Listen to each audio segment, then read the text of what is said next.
Hello friends, welcome to my channel. Friends, आप लोग का मेरे यूट्यूब चैनल में बहुत बहुत स्वागत है। मैं उम्मीद करती हूँ आप लोग स्वस्थ होंगे, मस्त होंगे, पढ़ाई लिखाई में व्यस्त होंगे। और हम लोग ये कौन सा वीडियो लेकर के आए हैं? पांचवा पार्ट है। किस चीज का मैम? पांच पार्ट हो गया। एक्सटेंशन एजुकेशन का क्या है? पांच पार्ट हो चुका, ये पांचवा पार्ट है। और आप लोग कंटिन्यू जा करके प्लेलिस्ट में 1 2 3 4 सब क्रम से लगाया हुआ थंबनेल एक जैसे है। केवल पार्ट 1 पार्ट 2 के लिए बस थंबनेल चेंज हो गया है, ठीक है। ऐसे पार्ट 1 पार्ट 2 पार्ट 3 थंबनेल बस बदला हुआ है। बाकी आप लोग चैनल को क्या करें, सब्सक्राइब करते हैं। आप लोग से रिक्वेस्ट है, आप लोग बहुत से ऐसे लोग हो जो देख तो रहे हो बस चैनल नहीं सब्सक्राइब कर रहे हो। क्या मैं इतना बेकार पढ़ाती हूँ कि आप लोग मेरे चैनल को सब्सक्राइब नहीं कर सकते हो? चैनल को सब्सक्राइब करते हैं, वीडियो को लाइक करते हैं, कमेंट बॉक्स में कमेंट करें कि किस टॉपिक पे वीडियो चाहिए मैम। नहीं तो मैं ऐसे ही अपने मन से जो आएगा करती रहूंगी। 15 मिनट का या 10 मिनट का मैं कह दूं, आज मैंने 7 मिनट का वीडियो अपलोड किया, ठीक है। कौन सा अपलोड हुआ है वीडियो? आज नहीं कल। आज मैंने रिकॉर्ड किया तो कल अपलोड होगा ना। तो जो मैंने वीडियो अपलोड किया है वो क्या है? वह वस्त्रों का वर्गीकरण है, ठीक है। आप लोग जा करके देख लो उसे, जो लोग ना देखे हैं। और फिलहाल ये आप लोग जब तक चीजें पीछे से देखते नहीं आओगे तो आप लोग को क्लियर नहीं होगा। हम लोग यहाँ तक पढ़ चुके थे, ठीक है। अब इसके बाद यहाँ से इस पेज में हम लोग पढ़ेंगे। क्या पढ़ेंगे मैम? हम लोग योजनाएं कर रहे हैं। योजना में क्या आया है? केयर आया है। केयर का फुल फॉर्म क्या है मैम? इसमें फुल फॉर्म तो नहीं दे रहा है। Operative for cooperative for assistance, यही तो है केयर का फुल ऐसी होना चाहिए, ठीक है। Cooperative for assistance relief everywhere. इसकी स्थापना कब हुई? 1945 में की गई। किसकी? केयर। केयर की स्थापना कब की गई? 1945 में। यह क्या है? यह एक गैर सरकारी, गैर सांप्रदायिक संस्था है। भारत में केयर ने 1950 में अपना सहायतार्थ कार्य आरंभ किया। भारत में चल रहे व्यावहारिक पोषाहार कार्यक्रम ANP में केयर ने यथासंभव सहायता प्रदान की है, ठीक है। काम के बदले अनाज की योजना के अंतर्गत सिंचाई प्रबंध संबंधी कार्यरत, एक बार देख लिया आवाज फुल है कि नहीं? ठीक, फुल नहीं था। आप लोग बाद में फिर कमेंट करोगे मैम आवाज स्लो। काम के बदले अनाज की योजना के अंतर्गत सिंचाई प्रबंध संबंधी कार्यरत मजदूर, बांध बनाने वाले, सड़क बनाने वाले मजदूर को अनाज बांटने का कार्य केयर ने किया। किसने किया? केयर ने किया। इसकी स्थापना कब हुई थी? 1945 में। एक बार देख लें कब हुई थी। हाँ, 1945 में, ठीक है। अब कौन सा योजना है? राष्ट्रीय जन सहयोग एवं बाल विकास, जिसे क्या कहते हैं? निपसिड हम लोग कह देते हैं। क्या कहते हैं? निपसिड कहते हैं। निपसिड का मैम फुल फॉर्म क्या होगा? National institute of public cooperation and child development. कब आया था मैम? 1966 में, यानी 1966 में। निपसिट की स्थापना 1996 में हुई थी। कब हुई थी? 1996 में। अब यहाँ दो चीजें कैसे हो गई? एक 1966 हो गई और एक 1996 हो गई। आप लोग इसको क्लियर करिएगा ये क्या है। मैं भी वीडियो खत्म होने के बाद इसे एक बार रीचेक करूंगी, जैसा होगा कमेंट बॉक्स पिन कर दूंगी कि ये क्या मतलब हुआ, ठीक है। स्थापना और ये दोनों दो चीजें कैसे सन हो गया। यह एक स्वायत्तशासी संस्था है। कैसी संस्था है? यह एक स्वायत्तशासी संस्था। एक सेकंड आप लोग दो, मैं इसे क्लियर कर लूं। वापस आ गए देख करके। क्या दिया है? 1966 वाला सन सही है, ये सन सही नहीं है, ठीक है। आप लोग भी एक बार रीचेक करिएगा कि जो हमने देखा क्या सही देखा। यानी निपसिट की स्थापना कब हुई थी? 1966 में, ठीक है। कब हुई थी? 1966 में हुई थी, ठीक। मैंने यही क्लियर कर दिया। आप लोग भी एक बार जाकर के देख लीजिएगा। यह क्या है? यह एक स्वायत्तशासी संस्था है, ठीक। इसका मुख्यालय कहाँ है? तो इसका मुख्यालय या कार्यालय नई दिल्ली में स्थित है। कहाँ है? नई दिल्ली में स्थित है। यह संस्थान मानव संसाधन विकास मंत्रालय के अधीन कार्य करता है, ठीक है। इसका संचालन महिला एवं बाल विकास विभाग के द्वारा होता है। इसका उद्देश्य क्या है? निपसिट का उद्देश्य क्या है? तो आप कहोगे मैम इसका मुख्य उद्देश्य जो है स्वैच्छिक कार्यों एवं गतिविधियों के द्वारा बाल विकास एवं सामाजिक विकास को प्रोत्साहन देना एवं उन्नत बनाना है। निपसिट के मुख्य कार्य क्या हैं? सामाजिक विकास को उन्नत बनाना, बाल विकास कार्यक्रम के लिए पाठ्य तैयार करना, सरकारी नीति एवं स्वैच्छिक गतिविधियों में समन्वय स्थापित करना, सरकारी एवं स्वैच्छिक संस्थानों को सहायता देना, अन्य संगठनों के साथ संपर्क करना। नंबर 6 क्या है? संयुक्त राष्ट्र की अंतरराष्ट्रीय विकास अभिकरण यानी USAID, the United state agency for international development. ठीक है, एक सेकंड तो दे दीजिए मुझे, एक सेकंड, आप लोग पढ़ते रहिए, अभी मैं देख ले रही हूँ क्या है इसका उद्देश्य। इसकी स्थापना कब हुई थी? इसकी स्थापना, एक सेकंड एक सेकंड एक सेकंड, इसकी स्थापना अमेरिका द्वारा की गई थी। किसके द्वारा की गई थी? इसकी स्थापना अमेरिका द्वारा किया गया था। चलिए ठीक है, अमेरिका के द्वारा की गई थी। 3 नवंबर 1961 में की गई थी। संस्थापक इसके कौन थे? जॉन जॉन एफ कैनेडी थे। कौन थे? जॉन एफ कैनेडी थे। इसके संस्थापक कौन थे? जॉन एफ कैनेडी थे। उद्देश्य इसका क्या था? इस संगठन का मुख्य उद्देश्य मातृ एवं शिशु कल्याण रक्षा के लिए चलाए जा रहे विभिन्न कार्यक्रमों में आर्थिक सहयोग एवं इसे तकनीकी सहायता तथा सुझाव देना है। इसके कार्य क्या क्या है? स्वच्छ वातावरण हेतु आर्थिक सहायता प्रदान करना, यानी पैसा देना ताकि क्या करे, ये वातावरण को स्वच्छ रख सके। परिवार नियोजन हेतु सुझाव देना तथा आवश्यक सामग्री उपलब्ध कराना। सुरक्षित पेयजल उपलब्ध कराने में सहयोग देना। शिशु एवं माताओं को उत्तम पोषण प्रदान करने के लिए आर्थिक सहयोग देना। मलेरिया उन्मूलन अभियान में सहयोग देना। शिक्षा के क्षेत्र में सहयोग देना। ये सारे इसके क्या थे? कार्य थे। अब क्या है? ग्रामीण विकास संस्थाएं एवं पंचायती राज। ठीक है, हम लोगों में पंचायती राज को भी पढ़ना पड़ता है। आप लोग अलग से इसे पॉलिटी में जाकर के पंचायती राज देख सकते हैं, या आप लोग कहो तो मैं जो 10 मिनट का वीडियो चला रही हूँ उसमें ये चीजें मैं पढ़ा सकती हूँ। सॉरी, पंचायती राज शासन तंत्र का ही एक हिस्सा है। पंचायती राज में पंचायती से आशय है पंचायत का फैसला तथा राज से तात्पर्य है शासन। ठीक है, पंचों का शासन ही पंचायती राज कहलाता है। अगर पूछ दे प्रश्न कि पंचायती राज क्या है, तो आप कहोगे पंचों का शासन ही क्या है? पंचायती राज कहलाता है। सबसे पहले पंचायती राज की स्थापना 2 अक्टूबर 1959 में, यानी 2 अक्टूबर 1959 में राजस्थान के नागौर जिले में हुई थी। कहाँ हुई थी? राजस्थान के नागौर जिले में हुई थी।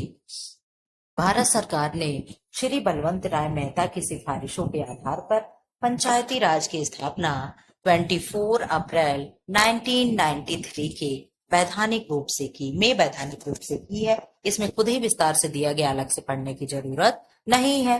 पंचायती राज की त्रिसूत्रीय प्रणाली के अंतर्गत 3 लोकतांत्रिक संस्थाओं की स्थापना की, जो निम्न है। क्या है? ग्राम स्तर पे ग्राम पंचायत, प्रखंड स्तर पे पंचायत समिति और जिला स्तर पे जिला परिषद। ये प्रखंड क्या है? ब्लॉक स्तर पे वाला चीज है। ठीक है, जो ब्लॉक पे होता है। ठीक, यहाँ डायग्राम से दिया है। क्या है? ग्राम पंचायत सबसे नीचे, फिर उसके ऊपर पंचायत समिति, फिर उसके ऊपर जिला परिषद। यही क्या है? त्रिस्तरीय समिति होती है।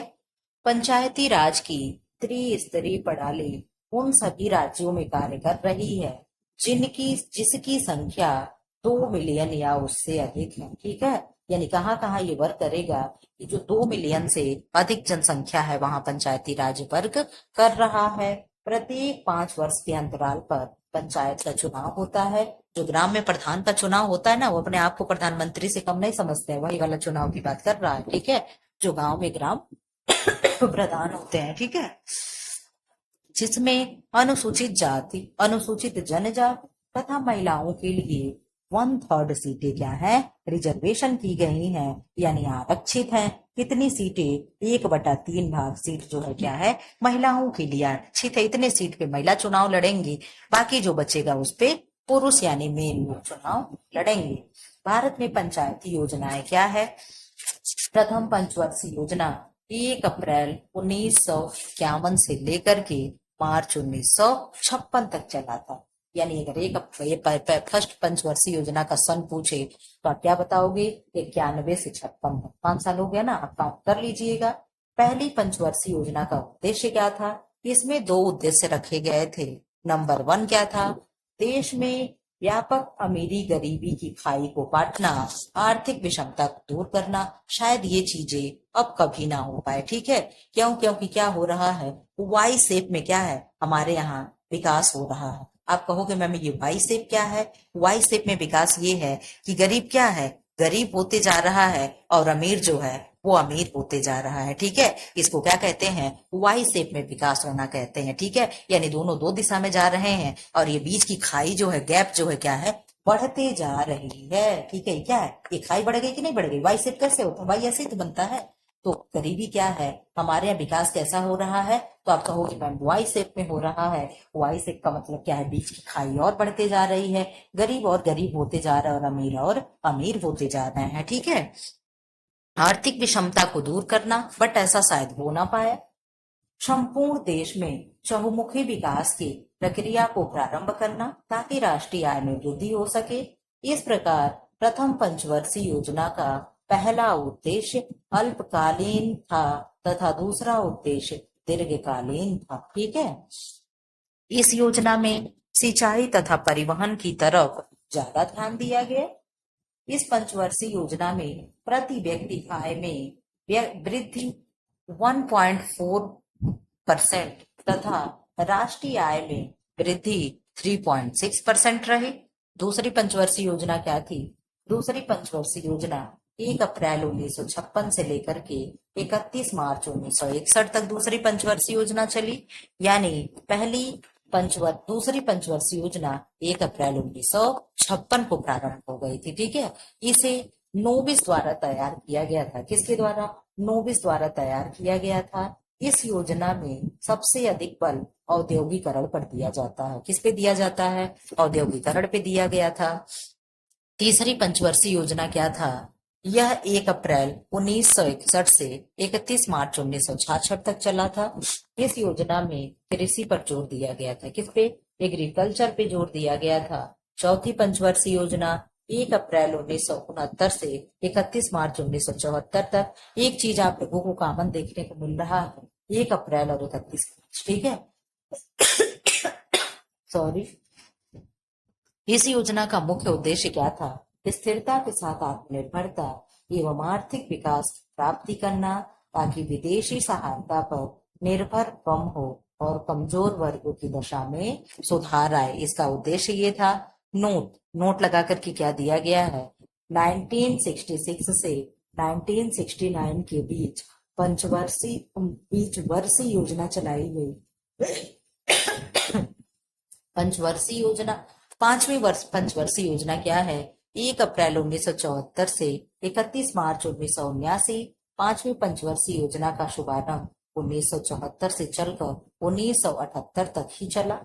इस योजना का मुख्य उद्देश्य तथा भारत को आर्थिक दृष्टि से सुदृढ़ करना तथा गरीबी उन्मूलन करना था। इसका उद्देश्य क्या था? भारत को आर्थिक दृष्टि से समृद्ध करना और गरीबी का निवारण करना, यानी गरीबी उन्मूलन करना। किसका उद्देश्य मैम? 5वीं पंचवर्षीय योजना का, ठीक है। छठी पंचवर्षीय योजना कब शुरू किया गया? 1 अप्रैल 1980 से 31 मार्च 1985 से। आप लोगों को डेट लर्न करने की जरूरत नहीं है, क्योंकि डेट कहाँ से शुरू हो रहा है? 1 अप्रैल से, और खत्म कहाँ से हो रहा है? 31 मार्च को, ठीक है। तो आप ये चीजें कॉमन लेकर के बस केवल सन से सन याद करिए। छठी पंचवर्षीय योजना 80 से 85, ठीक है।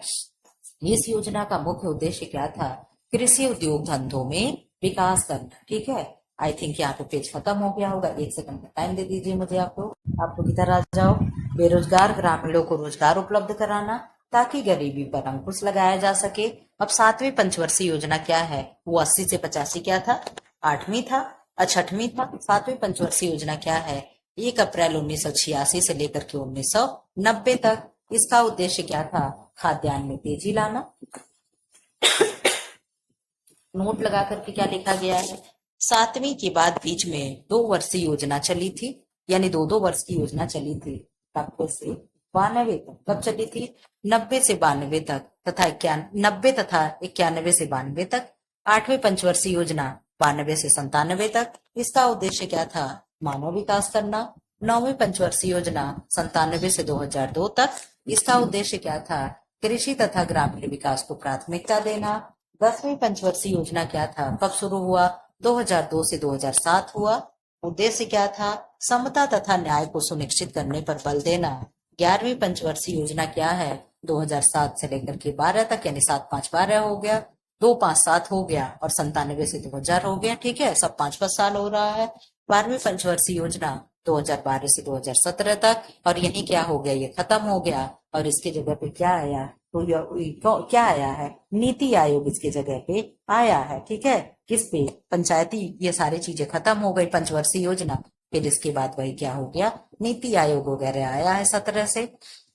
आप बॉक्स वाली चीजें देखो। UNICEF, United Nations international children emergency fund, इसका फुल फॉर्म है। यूनिसेफ क्या है? एक राष्ट्रीय संस्था है, एक अंतरराष्ट्रीय संस्था। इस तरीके से प्रश्न बन के आ सकता है, तो आप कहोगे मैम यूनिसेफ जो है क्या है? एक अंतरराष्ट्रीय संस्था है, यानी इंटरनेशनल एजेंसी है। ठीक है, इस संगठन की स्थापना द्वितीय विश्व युद्ध के बाद हुई थी। यह असंख्य बेघर कुपोषित बच्चों के कल्याण के लिए कार्य करती है। CSWB यानी केंद्रीय समाज कल्याण बोर्ड। ठीक है, सेंट्रल सोशल वेलफेयर बोर्ड। ठीक है, आप लोग इंग्लिश वाला नाम भी याद रखते चलो, तभी क्वेश्चन को कर पाने में आसानी होगी। की स्थापना भारत सरकार द्वारा अगस्त 1953 में की गई, यानी अगस्त 1953 में की गई। यह एक अर्ध सरकारी स्वायत्त संस्था है। अगर कोई पूछे CSWB सरकारी संस्था है, तो आप कहोगे नहीं, अर्ध सरकारी संस्था है। ठीक है, जिसका संचालन एवं नियंत्रण केंद्रीय मानव संसाधन मंत्रालय के अधीन होता है। इसका मुख्य उद्देश्य समाज कल्याण कार्यक्रमों का संचालन करने और उन्नति बनाने के लिए प्रशिक्षण, प्रोत्साहन, मार्ग दर्शन, वित्तीय सहायता एवं अन्य प्रकार के सहयोग देना है। अब आ जाओ इधर आप लोग, प्रौढ़ शिक्षा। प्रौढ़ शिक्षा के बारे में हम लोग पढ़ेंगे। प्रौढ़ शिक्षा का सामान्य अर्थ है वयस्कों या प्रौढ़ों को शिक्षित करना। जो लोग जीवन में किन्हीं कारणों से शिक्षा प्राप्त करने में वंचित रह जाते हैं, उन्हें पढ़ना, लिखना सिखाना ही प्रौढ़ शिक्षा कहलाता है। ठीक है, क्या कहते हैं? प्रौढ़ शिक्षा। प्रौढ़ शिक्षा एक ऐसी शिक्षण प्रक्रिया है जिसके अंतर्गत प्रौढ़ या वयस्क वही बातें सीखते हैं जो उनके काम की होती है। इन्हें सीखने के लिए परिणाम प्रदर्शन श्रेष्ठ विधि है। कौन सी विधि श्रेष्ठ है? परिणाम प्रदर्शन श्रेष्ठ विधि है। परिभाषा क्या क्या किसने दिया है? हम लोग डेफिनेशन पे एक बार नजर दौड़ा लेते हैं। पर्टसन के अनुसार कोई भी सीख अनुभव जो प्रौढ़ों के लिए तैयार की गई हो, जिसमें उन्हीं के स्तर को ध्यान में रखकर विषय वस्तु तथा विधियों का प्रयोग किया गया हो, प्रौढ़ शिक्षा कहलाती है। प्रौढ़ शिक्षा यानी गांव में अगर कृषक हैं तो उन्हें खेती के बारे में बता दो। अगर महिलाएं हैं, कुछ अपना करना चाह रही हो, तो उन्हें पापड़, अचार वगैरह बनाना, सॉस वगैरह बनाना सिखा दो। तो उनकी चीजें ही उन्हें पढ़ा करके शिक्षित किया जाता है। ठीक है, उद्देश्य क्या है? प्रौढ़ शिक्षा का मुख्य उद्देश्य लोगों को आत्मनिर्भर बनाकर उनके भीतर आत्मविश्वास पैदा करना है कि हम कुछ कर सकते हैं। ठीक है, स्वयं का विकास करना, आवश्यकताओं को पहचानना और सिखाना है, ताकि वे अपनी समस्याओं को पहचान कर उन्हें स्वयं दूर कर सकें। शिक्षा का मुख्य उद्देश्य प्रौढ़ों को साक्षर बनाना भी है। ठीक है, अब आप लोग इधर आ जाओ। यूनेस्को के अनुसार यूनेस्को ने क्या कहा है? नवीन ज्ञान, योग्यता, अभिवृद्धि या व्यवहार प्रारूप की प्राप्ति है। अभिरुचि का विकास करना, प्रमुख सामाजिक समस्याओं तथा सामाजिक परिवर्तनों के तर्कपूर्ण अध्ययन का विकास करना, व्यक्ति तथा उसके भौतिक एवं सांस्कृतिक परिवेश के पारस्परिक संवेगों की सजगता बढ़ाना, कार्य क्षेत्र में व्यक्ति को चेतना तथा प्रभावी सहभागिता को सुनिश्चित करना, अपनी सूझबूझ से आवश्यकताओं को पहचान कर उनकी पूर्ति करना, अपनी समस्याओं का समाधान अपने आप करना। प्रौढ़ शिक्षा का महत्व क्या है? ये सब चीजें आप ध्यान से सुनते चलो। क्लास चलते कितनी देर हो गई? 20 मिनट होने जा रही है। एक बार फिर से कह दे, जो लोग क्लास को सब्सक्राइब ना किए हो प्लीज सब्सक्राइब कर दे, प्लीज आपसे रिक्वेस्ट है। जो लोग वीडियो को लाइक ना किए हों लाइक कर दें और क्लास को आप लोग शेयर कर दें ताकि ज्यादा से ज्यादा लोगों के पास वीडियो जा सके। जो लोगों को जरूरत हो वो लोग वीडियो को देख सके। ठीक है। प्रौढ़ शिक्षा का महत्व क्या है? प्रौढ़ शिक्षा का राष्ट्रीय विकास में योगदान, प्रौढ़ शिक्षा का निरक्षरता उन्मूलन में योगदान, प्रौढ़ शिक्षा निर्धनता उन्मूलन में योगदान, सामाजिक पुनर्गठन में योगदान, विकास में योगदान, राष्ट्रीय कार्यक्रमों के क्रियान्वयन में योगदान देना। प्रौढ़ शिक्षा को प्रभावित करने वाले कारक कौन कौन से हैं, कौन कौन से फैक्टर हैं, आपको ये देखो। तो प्रौढ़ शिक्षा को प्रभावित करने वाली उनकी आदतें हैं, अभिवृत्ति है, रुचि अभिरुचि है, जीवन का लक्ष्य है। एक सेकंड, जीवन का लक्ष्य है,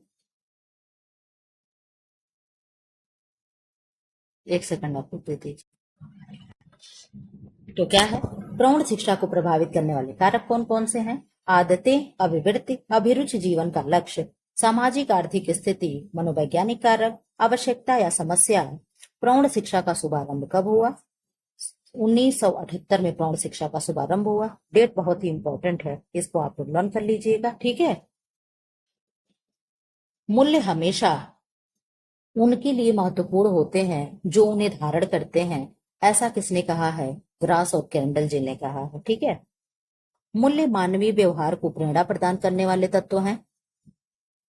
यह न्याय करने, व्याख्या करने और विश्लेषण, आमतौर पर मुझे दिख रहा था, और विश्लेषण करने हेतु आधार प्रदान करते हैं, और इनमें यह गुण होता है कि विभिन्न विकल्पों के मध्य बुद्धिमत्तापूर्ण चयन को संभव बनाते हैं। अब मूल्यांकन हम लोग देख लें क्या है। मूल्यांकन का सामान्य अर्थ है मूल्य का आकलन करना। इवैल्यूएशन का उद्गम लैटिन भाषा के शब्द किससे हुआ है?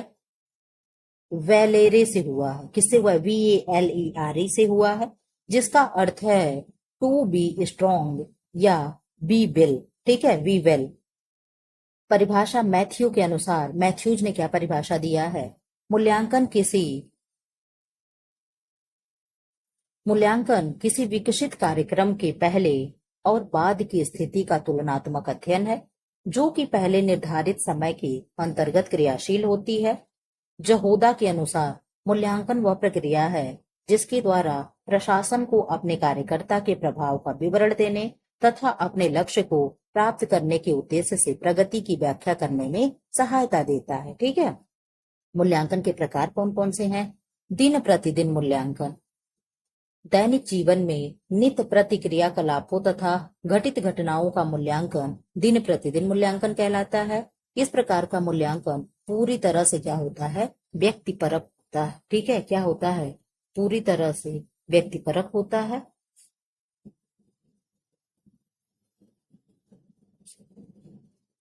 स्वमूल्यांकन नंबर सेकंड क्या है? स्वमूल्यांकन। स्वमूल्यांकन में क्या होता है? जब कोई भी व्यक्ति गृहिणी, शिक्षार्थी, प्रसार कार्यकर्ता, शिक्षक, प्रबंधक आदि स्वयं का ही मूल्यांकन करें। क्या करें? आदि स्वयं का ही मूल्यांकन करें तथा स्वयं से ही यह प्रश्न पूछें कि जो मैं कार्य कर रहा हूँ वह सही है या नहीं। होता है ना मन में कि क्या मैं इतने देर तक तैयारी कर रहा हूँ, नौकरी नहीं लगी, मुझे आगे बढ़ना चाहिए, नहीं बढ़ना चाहिए, मुझे वापस आ जाना चाहिए, लोग क्या कहेंगे, इतने बार परीक्षा दे रही, पास नहीं हो रही है। ठीक है। तो ये सारी चीजें क्या है? स्वमूल्यांकन है, सेल्फ इवेल्युएशन है। ठीक। आत्म मनन चिंतन का ही स्वमूल्यांकन या आत्म मूल्यांकन कहलाता है। नंबर थर्ड क्या है? अपनी कार्यशैली का मूल्यांकन। जब कोई भी व्यक्ति अपना मूल्यांकन करता है तो उसका विकास होता है। ठीक है, हम अपना मूल्यांकन करते हैं तो उसका क्या होता है? विकास होता है। नहीं नहीं, मैं ठीक कर रहा हूँ, मुझे अपनी तैयारी पढ़ाई कंटिन्यू रखनी चाहिए। जिस दिन नौकरी लगेगी उस दिन मैं लोगों को जवाब दूंगा, मुंह से बोल करके क्या दूंगी। ठीक है। तो ये सारी बातें क्या है? तो हमें अपने मूल्यांकन से क्या होता है? अपने कार्य का मूल्यांकन हमें जरूर करना चाहिए। ठीक है। यह योजनाबद्ध ढंग से पूरा करता है, जिसमें उसकी कार्यकुशलता, दक्षता, कार्य क्षमता में वृद्धि हो जाती है। अब आंतरिक मूल्यांकन क्या है? किसी एजेंसी, संस्था द्वारा जो कार्यक्रम चलाए जाते हैं उसका मूल्यांकन यदि उसी संस्था द्वारा किया जाता है तो उसे आंतरिक मूल्यांकन कहते हैं। जैसे बच्चों, आप लोग स्कूल में टीचर बनोगे तो जानोगे, जब क्लास 10th और 11th का एग्जाम होता है, CLACLESS, ठीक है, जब क्लास 10th और 12th का मूल्यांकन होता है तो क्या होता है, प्रैक्टिकल होता है ना। तो 30 नंबर का प्रैक्टिकल जो होता है, हम लोग नंबर देते, जो टीचर जिस सब्जेक्ट का होता है वो नंबर देता है, उसे क्या कहते हैं, उसे आंतरिक मूल्यांकन कहते हैं। ठीक है, तो 30 में से ठीक है जो बच्चे ठीक ठाक है उन्हें 30 दे दो, बाकी 28 के नीचे किसी को नहीं देना। इस तरीके का क्या है, कुछ निर्धारित होता है अपने स्कूल में। ठीक है, तो यही क्या होगा, आंतरिक मूल्यांकन होगा। ठीक है, इस प्रकार के मूल्यांकन हेतु किसी विशेष विधियों या तकनीकियों का प्रयोग किया जाता है। स्टाफ के सदस्यों द्वारा कार्यस्थल पर जाकर अचानक ही निरीक्षण किया जाता है। प्रश्नावली, अनुसूची, अवलोकन, साक्षात्कार आदि विधियां अपनाई जाती हैं। नंबर 5 क्या है, वाह्य मूल्यांकन। ठीक है, अब तक तो क्या था, अपने यहाँ मूल्यांकन था, स्व मूल्यांकन था, अब ये वाह्य मूल्यांकन हो गया। जब कार्यस्थल क्षेत्र से बाहर है या जब कार्यस्थल क्षेत्र बाहर है तब किसी व्यक्ति या समिति या संगठन द्वारा मूल्यांकन किया जाता है, जो उसे वाह्य मूल्यांकन कहते हैं। जैसे प्रैक्टिकल कराने बाहर के लोग आ जाते हैं स्कूल पे, आप लोग होम साइंस पढ़े हो, प्रैक्टिकल कराने बाहर के टीचर आते होंगे, मैम आती होंगी, वो क्या है, वाह्य मूल्यांकन है। ठीक है, प्रसार कार्य संबंधी मूल्यांकन, कार्यक्रम करते समय, कार्यक्रम समाप्ति के पश्चात। ठीक है, कार्यक्रम करते समय मूल्यांकन क्या होगा, कैसे होगा, इसे कार्यक्रम अंतर्गत मूल्यांकन भी कहते हैं। इस तरह के मूल्यांकन में पूरे कार्यक्रम पर मूल्यांकनकर्ता की नजर रहती है, उसकी संलग्नता कार्य के साथ बनी रहती है। कार्यक्रम जिस उद्देश्य से बनाए गए हैं उसकी पूर्ति हो रही है या नहीं, कार्यक्रम ठीक ढंग से पूरा हो रहा है या नहीं, आदि अनेक बातों की जानकारी इस प्रकार के मूल्यांकन से हो जाता है। कार्यक्रम समाप्ति के पश्चात मूल्यांकन क्या है, कार्यक्रम समाप्ति के बाद जो मूल्यांकन किए जाते हैं उसे कार्यों क्रमोत्तर मूल्यांकन कहते हैं। क्या कहते हैं, कार्यों क्रमोत्तर मूल्यांकन कहते हैं, जिससे कार्यक्रम की सफलता तथा असफलता का पता चलता है। लक्ष्य प्राप्त करने में क्या व्यवधान आए हैं, बातों की जानकारी मिल जाती है। इस तरह के मूल्यांकन से भविष्य में संपन्न होने वाले कार्यक्रमों के नियोजन तथा नीति निर्धारण में सहायता मिलती है। ठीक है, हम लोग भी जब पेपर दे लेते हैं, नहीं नौकरी निकलती है, नहीं कोई परीक्षा पास कर पाते, तो देखते हैं ना कि कौन सा टॉपिक मेरा कमजोर रह गया, एक्सटेंशन एजुकेशन मेरा थोड़ा सा कम नंबर है, इस पे मुझे ध्यान देना चाहिए, टेक्सटाइल मेरा ठीक रहा, थोड़ा सा और ध्यान देना चाहिए, फूड एंड न्यूट्रिशन वाला ठीक था, तो क्या है, ये आप अपना मूल्यांकन ही तो कर रहे हैं।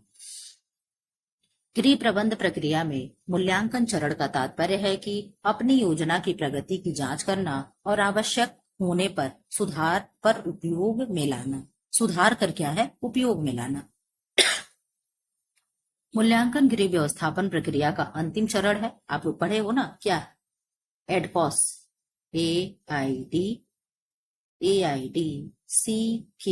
एडपॉस, CKAS क्या हो गया, एडपॉस AS। ठीक है, यही होगा ना। तो इसमें से लास्ट में क्या आता है, ई आता है। ई का मतलब है इवेल्युएशन, यानी मूल्यांकन करना। ठीक है, जो प्रक्रिया को पुनः प्रारंभिक चरण अर्थात योजना की ओर ले जाता है। मूल्यांकन एक तकनीक है जिसमें किसी व्यक्ति को अपने पास उपलब्ध साधनों के परिणामों से अधिकतम संतोष प्राप्त करने में सहायता होती है। ठीक, वैज्ञानिक मूल्यांकन, जब मूल्यांकन कार्यक्रम के औचित्य तथा उसके प्रभाव के पारस्परिक संबंधों के निर्धारण हेतु वैज्ञानिक ढंग से उपयुक्त विधियों व तकनीकों की सहायता से किया जाता है, तो उसे वैज्ञानिक शोध कहते हैं। क्या कहते हैं, वैज्ञानिक शोध कहते हैं। इसकी विश्वसनीयता सबसे अधिक होती है। यहाँ मूल्यांकन लिखा हुआ है, मूल्यांकन के चरण। ठीक है, स्टेप बाय स्टेप मूल्यांकन के चरण निम्नलिखित है। पहले क्या करना है, उद्देश्यों का निर्धारण करना है। देन क्या करना है, उद्देश्यों को स्पष्ट, कसा तथा अधिक विशिष्ट बनाना है। स्पष्ट कर होगा। ठीक है, देन क्या करेंगे, संकेतों की पहचान करेंगे। उसके बाद क्या करेंगे, कार्य योजना तैयार करेंगे। देन संकेतों को मापने हेतु उपयुक्त तकनीकों एवं विधियों को विकसित करेंगे। फिर क्या करेंगे, उद्देश्यों की प्राप्ति को प्रमाणित करेंगे। आंकड़ों को एकत्रित करेंगे, फिर क्या करेंगे, आंकड़ों का वर्गीकरण करेंगे, फिर क्या करेंगे, आंकड़ों का विश्लेषण तथा परिणामों की व्याख्या करेंगे। ये नेट और जीआईसी एग्जाम में क्रम लगाने को आता है। ठीक है, आप लोग इसमें स्टेप को याद रखिएगा, हो सकता है टीजीटी पीजीटी में भी एक दो स्टेप लगाने के लिए दे दे। ठीक है, तब मूल्यांकन का उद्देश्य क्या है? मूल्यांकन का उद्देश्य कार्यक्रम के मूल्यांकन द्वारा प्रसार कार्य से संबंधित लोगों को अपनी भागीदारी बनाने का अवसर देना, ताकि वो अपने स्तर से कार्यक्रम के लक्ष्यों का परीक्षण कर सके। नंबर सेकंड क्या है, नियोजन के कार्यक्रम में सबल एवं निर्बल पक्षों को समझना, ताकि भविष्य में नियोजन किए जाने वाले कार्यक्रम में उनका ध्यान रखा जाए। नंबर थर्ड क्या है, मूल्यांकन द्वारा पूर्ण जानकारी, कार्य निष्पादन शैलियां तथा शैक्षणिक परिवर्तनों की ओर ध्यान आकर्षण होता है, जो प्रायः दिखाई नहीं देते और उनकी तरफ लोगों का ध्यान नहीं जाता है। ठीक है, आप लोग इधर आ जाओ। कार्यक्रम के मूल्यांकन से प्राप्त सुखद परिणाम से प्रसार कार्यकर्ता को संतुष्टि मिलती है। यहाँ पेज, अच्छा हाँ ठीक है, एक बार देख लें, मुझे पता नहीं क्यों डाउट लग रहा। पेज 184 183 सही है, मुझे लग रहा था ऐसा तो नहीं कि पेज आगे पीछे हो गया हो। संतुष्टि मिलती है, मूल्यांकन से कार्यक्रम की प्रगति का पता चलता है। इससे यानी मूल्यांकन से लोगों में सहयोग, समन्वय, सहभागिता का विकास होता है। अब मूल्यांकन का महत्व क्या है? यह आवश्यकता की पहचान तथा उसकी पूर्ति में मदद करता है। मूल्यांकन से सभी अच्छे एवं कमजोर पक्षों का ज्ञान हो जाता है। मूल्यांकन से कार्यक्रम की रुकावटें, बाधाएं तथा परेशानियों का पता चलता है। मूल्यांकन हम करते तभी तो हम जान पाते हैं। मूल्यांकन से कार्यक्रम में प्रयुक्त किए जाने वाले शिक्षण विधियों तथा तकनीकों के संबंध में निर्णय लेने की सुविधा होती है। देखिए आप लोग, जब बोर्ड का एग्जाम आता है, बोर्ड का एग्जाम जब आता है उससे पहले क्या होता है, प्री बोर्ड होता है। ठीक है, प्री बोर्ड का कोई मतलब नहीं होता है, लेकिन क्या होता है, जब कापियां चेक होती हैं, बच्चे एग्जाम देते हैं, हम लोग खुद कापी चेक करते हैं, प्री बोर्ड है ना, हम लोग कापी चेक करेंगे, बच्चों को बताएंगे कि बेटा ये तुम्हारा यहाँ कमजोर है, इस टॉपिक को एक बार देख लो। ठीक है ना, तो इससे क्या होगा, इससे बच्चे में इंप्रूवमेंट आएगा कि मेरा ये चीज कमजोर है, मुझे उस पर विशेष ध्यान देने की जरूरत है। नहीं तो इसका कोई मतलब नहीं होता है प्री बोर्ड कराने का। इसी तरीके से जब हम लोग का एग्जाम आता है, हम लोग टेस्ट देते हैं, 125 क्वेश्चन का जो टेस्ट सीरीज आ रहा है, आप लोग उसको क्या करते हो, आप लोग देखते हो कि कितना मेरा 125 में से सही हो रहा, किस किस टॉपिक से कितना गलत हो रहा, किस किस टॉपिक से कितना सही हो रहा। ये क्या है, हम लोग अपना खुद मूल्यांकन करते हैं, तब हम लोग परीक्षा देने जाते हैं तो आयोग हमारा मूल्यांकन करता है। ठीक है, तो इससे हमारी कमी और ज्यादा का पता चलता है। आप चाहे जितना भी पारंगत हो, ठीक है, एक एग्जाम पास करने का आपको ट्रिक भी है, समझ लो, या मूल मंत्र समझ लो। आप चाहे जितना भी चीजें थ्योरी पढ़ लो, लेकिन जब तक आप प्रैक्टिस नहीं करोगे, प्रैक्टिस क्या होता है, व्यक्ति को परफेक्ट बनाता है। ठीक है, आप जब अपने हथियार में क्या है, आप धार लगाते रहो, लेकिन आप अभ्यास करने नहीं उतरोगे तो आप क्या जानोगे कि आप किस तरीके से खेल रहे हो, किस तरीके से क्या कर रहे हो। तो जब आपको एग्जाम देना है, आपको डेली पर डे थ्योरी पढ़ो। मैं ये नहीं कह रहा आप थ्योरी ना पढ़ो, थ्योरी पढ़ो, लेकिन पर डे किसी ना किसी चैनल पे, अब तो इतनी व्यवस्था हो गई, यूट्यूब पे तमाम चैनल है जो होम साइंस पढ़ा रहे हैं। नहीं आप बुक खरीद पा रहे हो, आप कितना बुक खरीदोगे, भाई जो पढ़ा रहा है वो ऑलरेडी बहुत बुक ले रखा है। ठीक है, मेरे ही पास होम साइंस के कम से कम 10 से 15 बुक होंगे। ठीक है, प्रैक्टिस सेट ही केवल होगा, बाकी तो आप थ्योरी वाली बुक छोड़ दो। ठीक, तो जो खुद पढ़ा रहा है वो खुद बुकों का भंडार रखा है, तो वो क्या है, आप जाकर के प्रैक्टिस करो, डेली समय निकाल करके 2x पे वीडियो करके, और वहां पे 125 क्वेश्चन को डेली आप सॉल्व कर लिया करो, और अपना जो थ्योरी पढ़ रहे हो, मेन जो डिस्क्राइब करके पढ़ रहे हो, विस्तार से पढ़ रहे हो, वो चीजें पढ़ते ही रहो। तो इससे क्या होगा, इससे आपका मूल्यांकन होता रहेगा कि 125 में से मेरा कितना सही हो रहा है, 10 सही हो रहा है, 20 सही हो रहा है, 100 सही हो रहा है, 110 सही हो रहा है। ये क्या है, ये हमारा मूल्यांकन है। हमें अपने तैयारी में और क्या है, अग्रसर करने के लिए टेस्ट सीरीज होता है। आपको मेरी बातें अच्छी लगी हो तो कमेंट कर दीजिएगा कि मैम सही कह रही थी, ना अच्छी लगी हो तो भी कुछ कह दीजिएगा कि ज्ञान दे रही हूँ। ठीक है, मूल्यांकन से कार्यक्रम में प्रयुक्त किए जाने वाले शिक्षण विधियों तथा तकनीकों के संबंध में निर्णय लेने की सुविधा रहती है। मूल्यांकन प्रसार कार्यकर्ता को स्पष्ट उद्देश्यों को परिभाषित करने के लिए बाध्य करता है। कार्यक्रम करते समय उपयुक्त उत्तरण के चरण में मूल्यांकन सहायक होता है। कार्यक्रम की चलाने के लिए आंकड़े उपलब्ध रहते हैं आदि। अब पर्यावरण यानी इन्वायरमेंट से भी हम लोगों में क्वेश्चन आता है। पर्यावरण दो शब्दों से मिलकर बना है। परि प्लस आवरण, परि का अर्थ होता है चारों ओर और आवरण का अर्थ होता है जो घेरे हुए। ठीक है, पर्यावरण किसी भी जीव के चारों ओर का ऐसा आवरण जो उस जीव को प्रत्यक्ष या अप्रत्यक्ष रूप से प्रभावित करता है, वही क्या है, पर्यावरण कहलाता है। ठीक, पर्यावरण फ्रेंच भाषा का शब्द है, जो फ्रेंच भाषा के इन्वायरमेंट शब्द का हिंदी रूपांतरण होता है। हर जगह लैटिन भाषा आता है, तो आप लोग लैटिन भाषा नहीं लगा दीजिएगा, ये अलग से क्वेश्चन है। क्या है, पर्यावरण किस भाषा का है, तो आप कहोगे मैम फ्रेंच भाषा। आपको याद करने का ट्रिक बता दें, आप कहोगे मैम प और फ एक साथ आता है, हम लोग पढ़ते हैं ना क ख ग घ, तो क ख ग घ में क्या है, प के बाद फ आता है ना, तो हम लोग इस तरीके से लगा लेंगे पर्यावरण क्या है, फ्रेंच भाषा है। आपको अगर अच्छा लगा हो ट्रिक तो लाइक कर दीजिएगा। ठीक है, तो क्या होगा, पर्यावरण किससे होगा, फ्रेंच भाषा से आया है। अब आप याद कर लोगे कि मैम प और फ एक ही होता है। ठीक है, इस तरीके से याद करिएगा। ठीक, रूपांतरण है जिसका अर्थ है संपूर्ण पारिस्थितिकी का अध्ययन करना।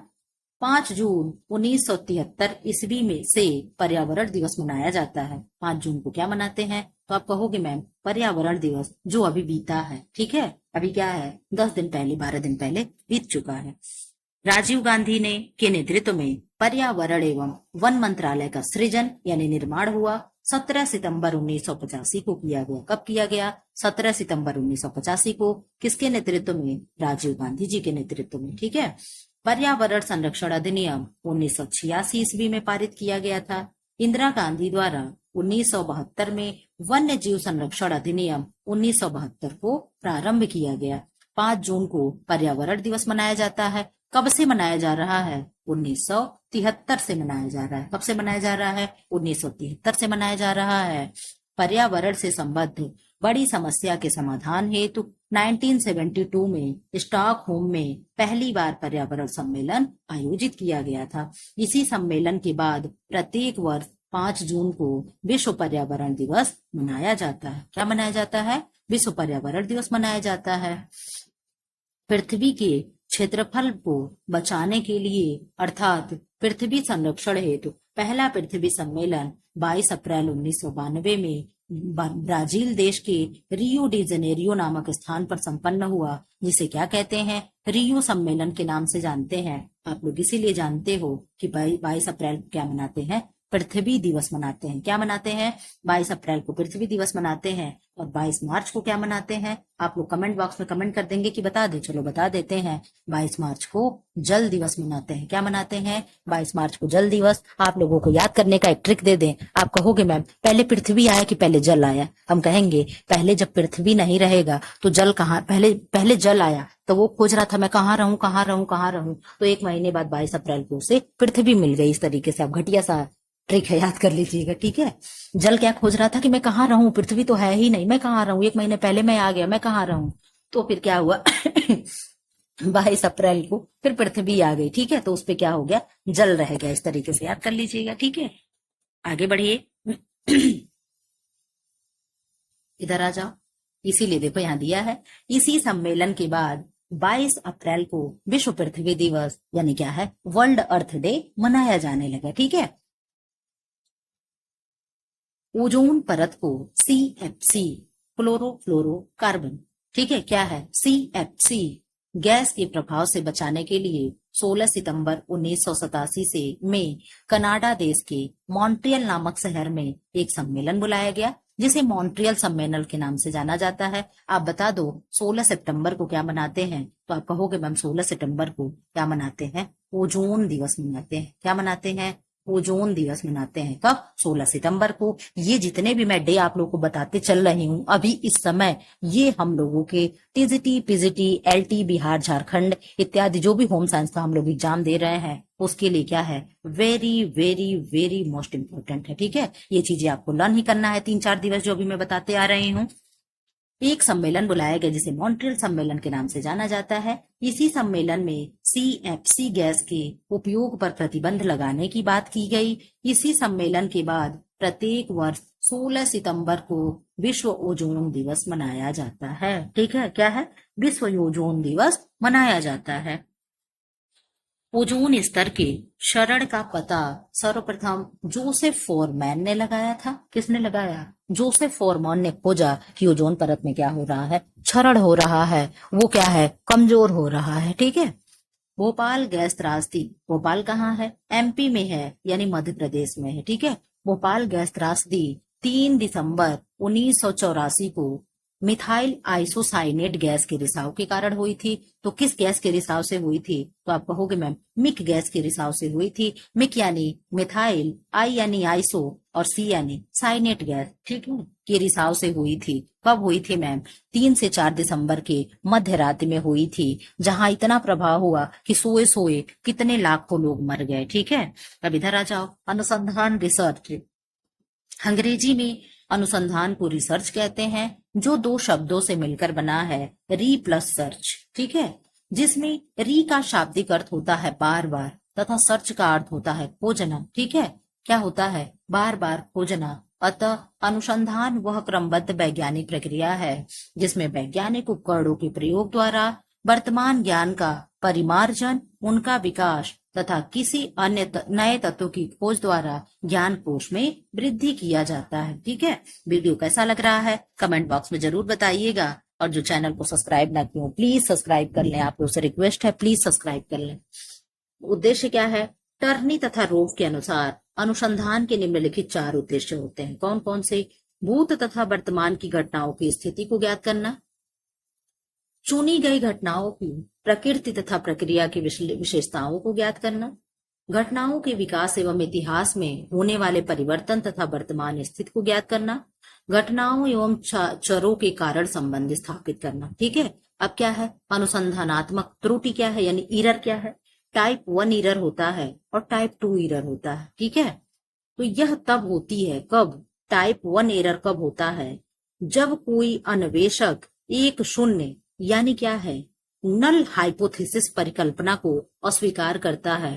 तो जो क्या है, वास्तव में सच है, ये वास्तव में सच है, लेकिन वो उसे क्या कर रहा है, अस्वीकार कर रहा है। उस समय क्या होगा? टाइप 1 एरर होगा। क्या होगा? टाइप 1 एरर होगा। और टाइप 2 एरर क्या होता है? यह तब होती है जब कोई अन्वेषक, अन्वेषक यानी खोजकर्ता, रिसर्चर, एक शून्य परिकल्पना जिसे नल हाइपोथेसिस को अस्वीकार करने में विफल रहता है तथा गलत परिकल्पना को सत्य मान लेता है, तो उसे क्या कहते हैं? टाइप 2 एरर कहते हैं। यानी है तो गलत, लेकिन इसे वो सही एक्सेप्ट कर रहा है, और यहाँ है सही लेकिन उसे गलत एक्सेप्ट कर रहा है। तो जहां गलत एक्सेप्ट कर रहेगा, सही गलत होने पे भी जहां सही हो क्या है, टाइप 2 है, और जहां सही होने पे गलत हो क्या है, टाइप 1 एरर है। ठीक है। आप इसे अपने भाषा में समझ करके रखिएगा, ये बहुत ही कंफ्यूजन वाला चीज होता है।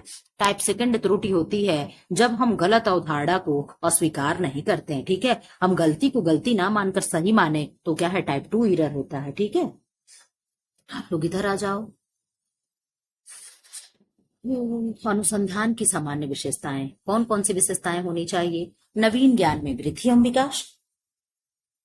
नवीन ज्ञान में, एक सेकंड में पानी पी लो, आप लोग भी पानी पी लीजिए, गर्मी बहुत ज्यादा हो रही है।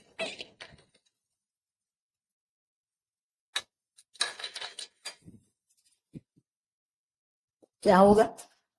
नवीन ज्ञान में वृद्धि एवं विकास, सामान्य नियम एवं सिद्धांत का प्रतिपादन, वैज्ञानिक सुव्यवस्थित एवं सुनियोजित प्रक्रिया, विश्वसनीयता, वैधता, वस्तुनिष्ठता, तार्किकता, परिकल्पनाओं की पुष्टि, गुणात्मक एवं परिमाणात्मक प्रदत्तों की व्यवस्था, सुनिश्चित विधियों एवं प्रविधियों का प्रयोग, वैज्ञानिक ढंग से रिपोर्टिंग और सामान्यकरण। ये सब क्या है? अनुसंधान की सामान्य विशेषताएं हैं। इतनी चीजें होनी चाहिए। अनुसंधान के सोपान क्या हैं?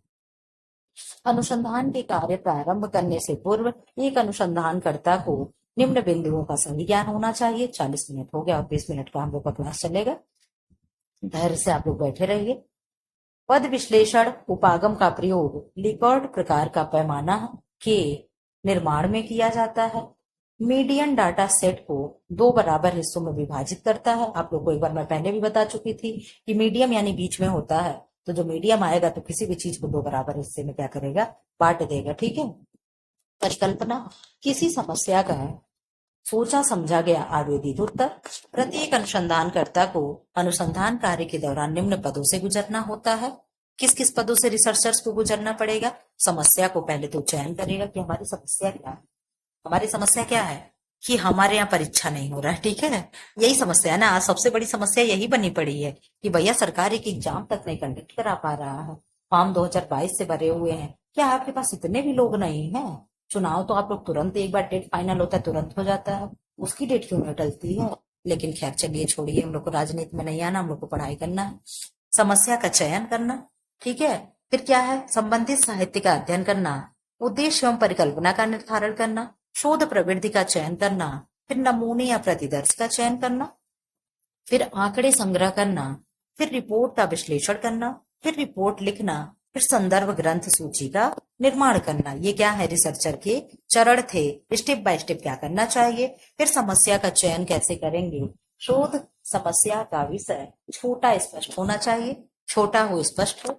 शोध समस्या से संबंधित साहित्य का गहन अध्ययन कर लेना चाहिए। शोध से संबंधित भावी परिणामों के संदर्भ को एक बार अवश्य देखना चाहिए, यानी भविष्य में क्या परिणाम हो सकते हैं। संबंधित साहित्य का अध्ययन, यह अनुसंधान कार्य के लिए आवश्यक सैद्धांतिक पृष्ठभूमि प्रदान करता है, आंकड़े के विश्लेषण के लिए प्रयोग में आने वाली विधियों को स्पष्ट करता है। उद्देश्य एवं परिकल्पना का निर्धारण, किसी भी कार्य को करने के कुछ उद्देश्य होते हैं, अर्थात उक्त कार्य को क्यों किया जा रहा है, एक शोधार्थी को स्पष्ट रूप से समझ लेना चाहिए। यानी वो किस चीज के लिए रिसर्च कर रहा है, क्यों कर रहा है, उसे ये चीजें क्या है समझ लेनी चाहिए। शोध प्रविधि का चयन, एक शोधार्थी द्वारा इसका निर्धारण करने में कार्य की प्रकृति, वस्तु, विषय वस्तु एवं निष्कर्ष आदि को ध्यान में रखकर ही इसे अपनाया जाता है। शोध प्रविधियां निम्नलिखित हैं: वर्णनात्मक अनुसंधान, ऐतिहासिक अनुसंधान, प्रयोगात्मक अनुसंधान, घटनोपरांत अनुसंधान, एकल अनुसंधान, क्रियात्मक अनुसंधान। ठीक है। नमूने अथवा प्रतिदर्श का चयन, एक शोधार्थी अपना शोध कार्य बड़ी समस्या पर न करके उसमें से चयनित जनसंख्या पर करता है तो उसे प्रतिदर्श अथवा नमूना कहते हैं। आंकड़ों का संग्रह क्या है? शोधार्थी अपना शोध कार्य पूर्ण करने के लिए कुछ उद्देश्यों का निर्धारण करता है। यह आंकड़े शोधार्थी द्वारा निम्न साधनों द्वारा प्राप्त किए जाते हैं, उन्हें आंकड़ों का संग्रह कहते हैं: प्रश्नावली, अनुसूची, साक्षात्कार और सर्वेक्षण। ठीक है। आंकड़ों का विश्लेषण, आंकड़ों का विश्लेषण करने के लिए सांख्यिकी की सहायता ली जा सकती है। रिपोर्ट तैयार करना, संपूर्ण शोध कार्य संपन्न करने के बाद शोध कार्य के शोधार्थी कार्य के लिए किए गए ढंग से लेकर संपूर्ण निष्कर्षों तक संपूर्ण विवरण को एक के बाद एक पदों के रूप में व्यवस्थित करके लिखता है। यह संपूर्ण शोध कार्य का ब्यौरा होता है। एक मानकीकृत परीक्षण की सबसे महत्वपूर्ण विशेषता विश्वसनीयता और मान्यता है। ठीक है। लचीला, कार्योन्मुख, लागत प्रभावी आदि के द्वारा निरीक्षण किया जाता है। शोध की रूपरेखा जो आसान एवं अस्पष्ट होती है उसे अन्वेषणात्मक शोध रूपरेखा कहते हैं। परिकल्पना जो दो चरों में अनुमानित संबंध नहीं बताती है वह एक पुच्छीय परिकल्पना कहलाता है। ठीक है। पुच्छीय।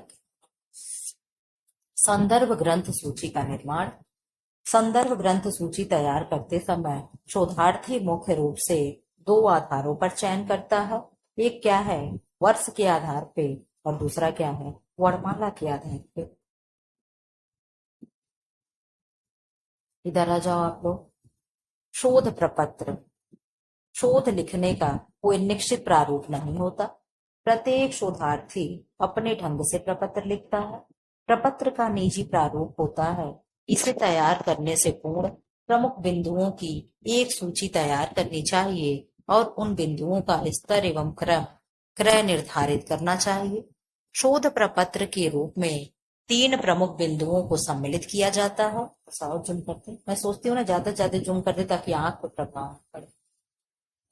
प्रस्तावना, इसमें शोध की समस्या को स्पष्ट रूप से परिभाषित की जाती है। शोध का प्रमुख आशय किया जाता है। विषय वस्तु में क्या रहेगा? इसका मुख्य अंग शोध प्रबंध से ही लिया जाता है।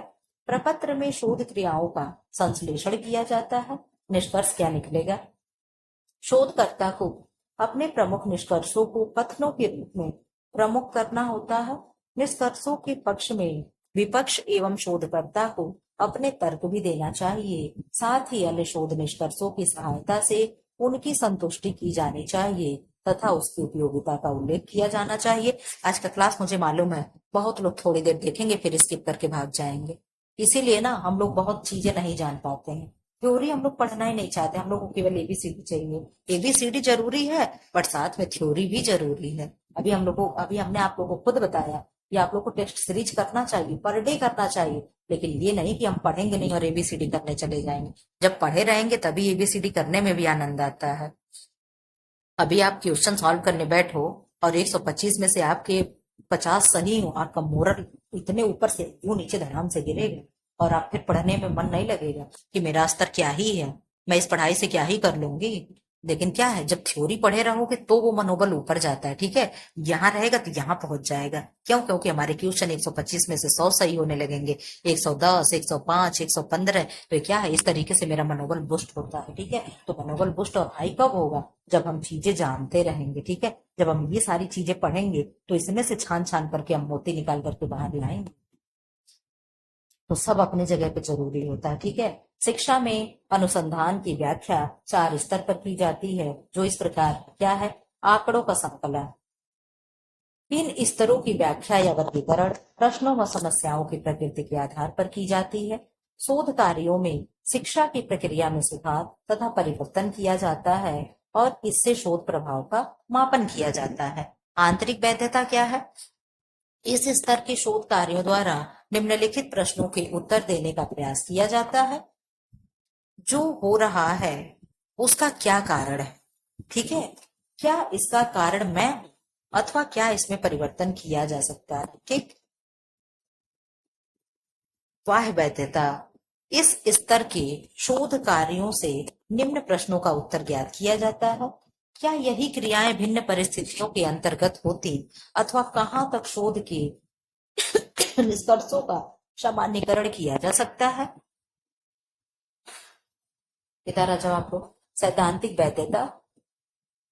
इस स्तर के शोध कार्यों में जो हो रहा है उसमें कौन से सिद्धांत निहित हैं? इस स्तर के शोध कार्यों से उच्च प्रकार के अनुसंधान ही नहीं अपितु उच्च प्रकार के चिंतक भी तैयार किए जाते हैं। यह वैज्ञानिक विधि पर आधारित है। इधर जब बॉक्स वाली चीजें इंपॉर्टेंट होती हैं। शोध रिपोर्ट एक आज खांसी आ रही मुझे बहुत तेज। एक अनौपचारिक व्यक्त शोध प्रक्रिया है। एक मानकीकृत परीक्षण की सबसे महत्वपूर्ण विशेषता विश्वसनीयता और मान्यता। शोध डिजाइन में शोधकर्ता 2 चरों के बीच संबंध ज्ञात करने हेतु परिकल्पना का सत्यापन करता है। मेरी तबीयत चाहे जितना भी खराब रहे, मैं ये नहीं चाहती हूँ आप लोग का क्लास स्किप हो। क्यों? क्योंकि जो बच्चे रेगुलर मुझसे पढ़ रहे हैं उन्हें इंतजार होता है। ठीक है, कि 10:40 पे मैम का वीडियो अपलोड होगा और वो 10:40 पे आकर के क्लास में बैठ जाते हैं। ठीक है, कि मैं जो वीडियो आऊंगा उसे क्या है, मेरे अंदर मेरे क्लास की विशेषता क्या है कि स्टेप बाय स्टेप चीजें कोर्स जैसे कराई जाती, जैसे क्लास में पढ़ाया जाता है ना कि एक चैप्टर शुरू हुआ उसको 5-6 दिन में जो भी फिनिश होता है, तो स्टेप बाय स्टेप जहां से छूटा होता है वहां से पढ़ाया जाता है। मेरी क्लास की यही विशेषता है, मैं चेक करके नहीं पढ़ाती हूँ। जो चीजें पढ़ाती हूँ तो फिर कंटिन्यू पढ़ाती हूँ। हाँ, अगर आप लोगों से रिस्पांस नहीं मिलता तो चीजें मैं स्किप करती हूँ, नहीं तो मैं अपने जगह पे कंटिन्यू बनी रहती हूँ। अगर इस तरीके का कुछ चाहिए तो आप लोग मेरे क्लास में आकर के जुड़ करके देख सकते हैं। जो नया हो उसके लिए है कि आप लोग डेली जुड़ करके अच्छी चीजों का फायदा उठा सकते हैं। अब यहाँ पे क्या है? बाल बाड़ी पोषण कार्यक्रम, बालवाड़ी न्यूट्रिशन प्रोग्राम। इस कार्यक्रम की शुरुआत 1970 में समाज कल्याण विभाग द्वारा किया गया था। इसका मुख्य उद्देश्य है ग्रामीण क्षेत्रों में 3 से 6 वर्ष के बालकों को कुपोषण से बचाने हेतु पूरक आहार प्रदान करना। चौथी पंचवर्षीय योजना के अंतर्गत 6000 बालवाड़ियों की स्थापना की गई थी।